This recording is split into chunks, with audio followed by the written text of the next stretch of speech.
Before I show you the solar,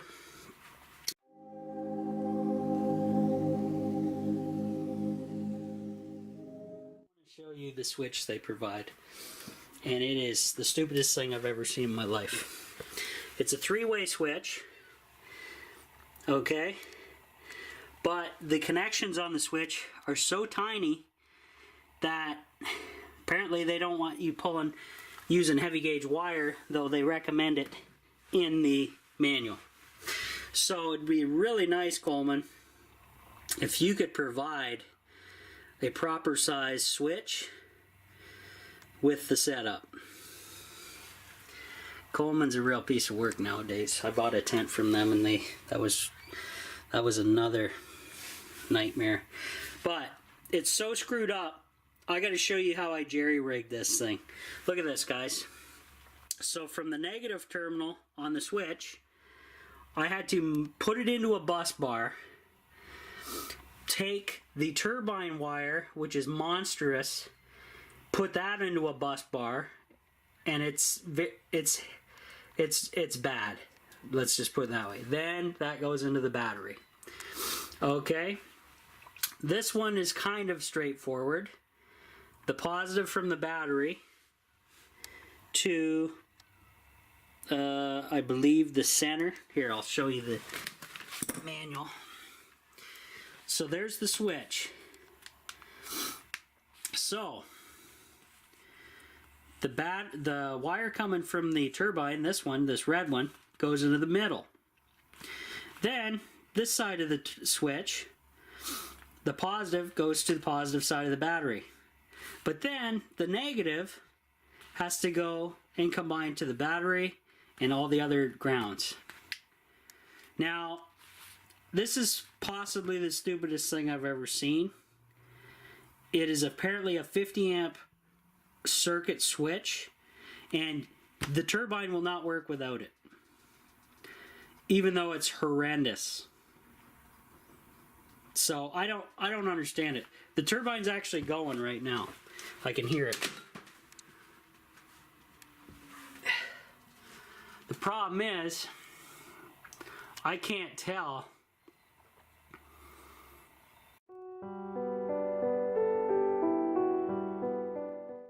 what the hell is going on. Solar's feeding in, batteries, whatever. But yeah, this Coleman, it's a piece of work. Let me show you this again too, guys. So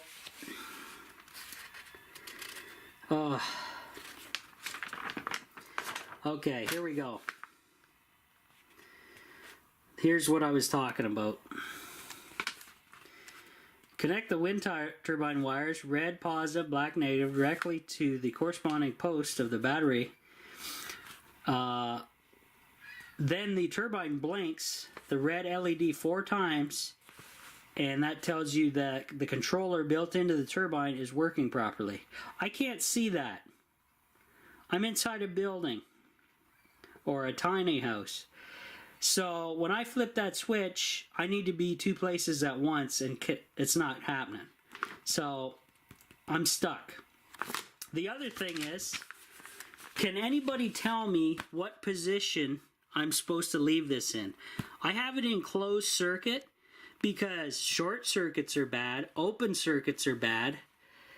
Prolonged periods of open circuit or free spin can cause excessive wear to the turbine. So you don't want this one.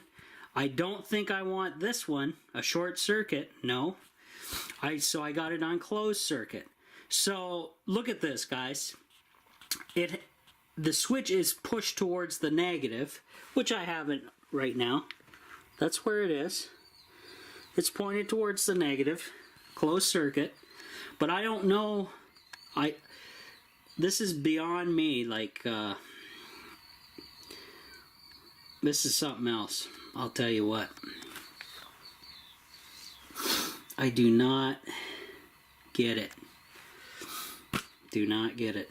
I'm almost tempted to take my little 12 volt DC meter and install it onto the turbine.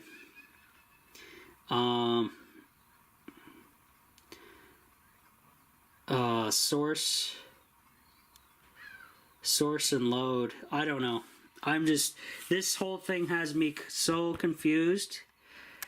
Why don't they just I tried doing just a normal switch. There's my normal switch down there, guys. Installing that just onto the positive end. And no. What that was doing the free spin, or if I shut the switch off, it would do the what was it? No, it would free spin if I had the turbine not charging the battery.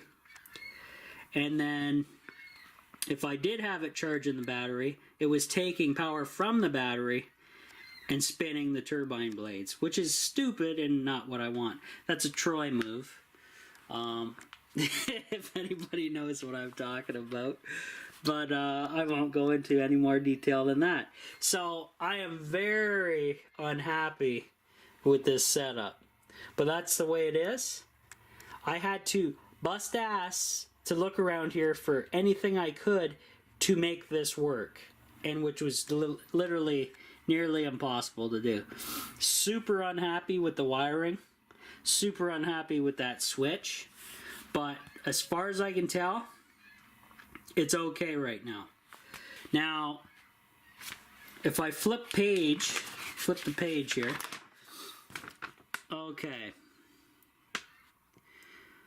Okay, here we go. Pre-check.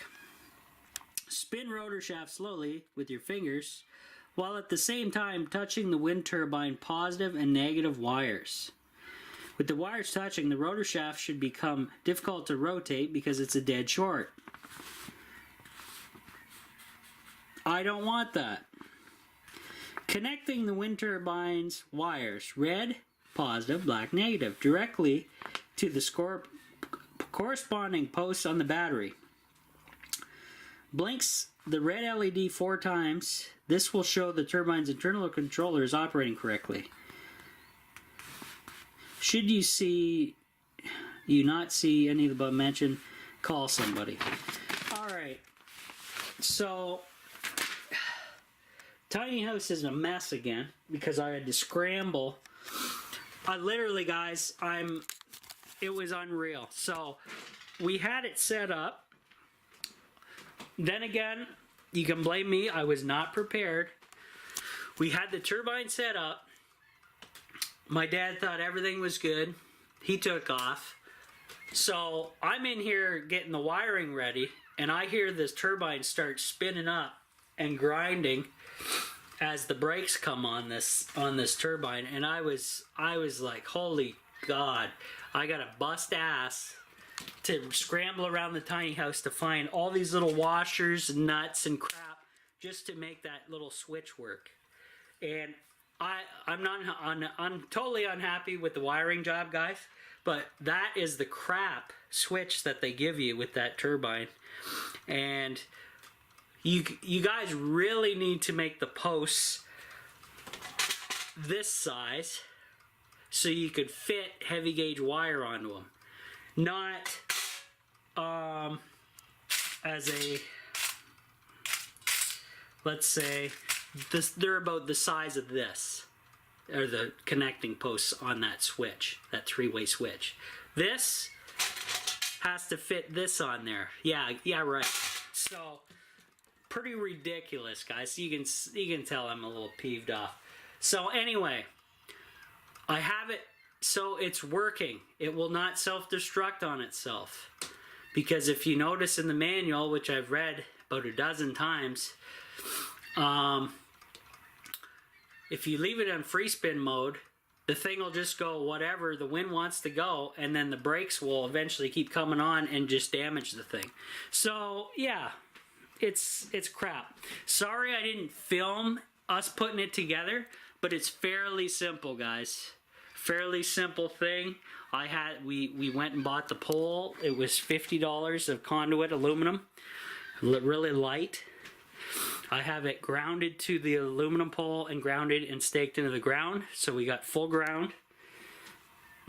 But super unhappy with this crap that they sent us with this setup.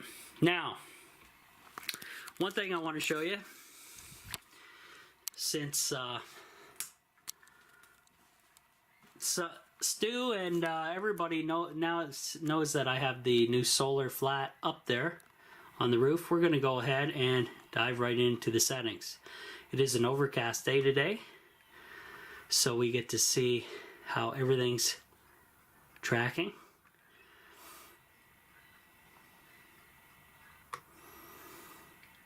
So, power 44.5 watts, current 2.7 amps, 16.9 volts, volts, 14 volts, that's the battery right now. Total kilowatt hours, haven't reset that. There you go. Now, I've noticed something, guys. We've had a tough time reconnecting the solar battery plugs into new solars. You guys don't know what I'm talking about.